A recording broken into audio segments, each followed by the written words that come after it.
Voici la différence entre un agent immobilier et un vendeur d'immobilier rapide ici aux États-Unis qu'on appelle un wholesaler.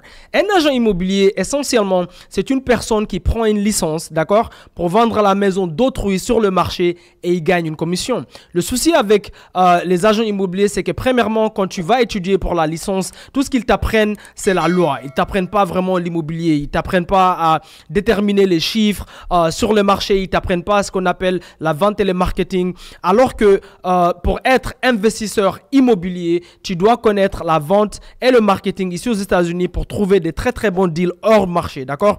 Parce que la plupart des biens immobiliers qui sont parfaits pour l'investissement ici aux États-Unis se trouvent hors marché, pas sur le marché. Par exemple, on a ici des sites qu'on appelle Zillow ou bien Redfin. Tu peux aller voir là-bas des maisons que des agents immobiliers ont mis sur le marché, d'accord? En général, si tu es un investisseur immobilier, il ne faut pas acheter ça, d'accord? Tu as envie de trouver des maisons à prix réduit, d'accord? C'est ça un investisseur. Tu trouves des maisons à prix réduit et c'est toi-même qui les renouvelles et tu rajoutes de la valeur là-dessus, ok?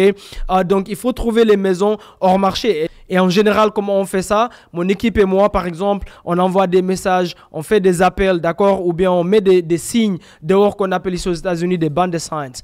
Si vous regardez en général ici aux États-Unis, les agents immobiliers, ils ne gagnent pas plus de 50 000 $ par an. D'accord? Donc les agents immobiliers ne connaissent pas grand-chose sur le mobilier. Ils connaissent plus les règles, tout ce qui est interdit, tout ce qui n'est pas interdit, machin. Et ils vendent des maisons sur le marché pour des commissions. Et la plupart d'entre eux, pour ne pas mentir, ne sont pas très actifs parce qu'on ne les apprend pas le marketing et la vente. Ça veut dire que ce n'est pas des gens qui sont très proactifs et ils appellent des gens gauche-droite pour trouver des deals. Contrairement, les investisseurs, par exemple, si tu es un wholesaler, tu es une personne qui est tout le temps au téléphone, qui envoie des messages, qui cherche des deals à prix réduit et puis tu revends ces contrats-là pour du cash ou bien tu gardes les maisons si tu as les biens pour faire cela. D'accord? C'est ça la différence entre un agent immobilier et un investisseur immobilier qui se spécialise à la vente rapide ici aux États-Unis. On appelle ça wholesaling real estate. Boom, boom, boom.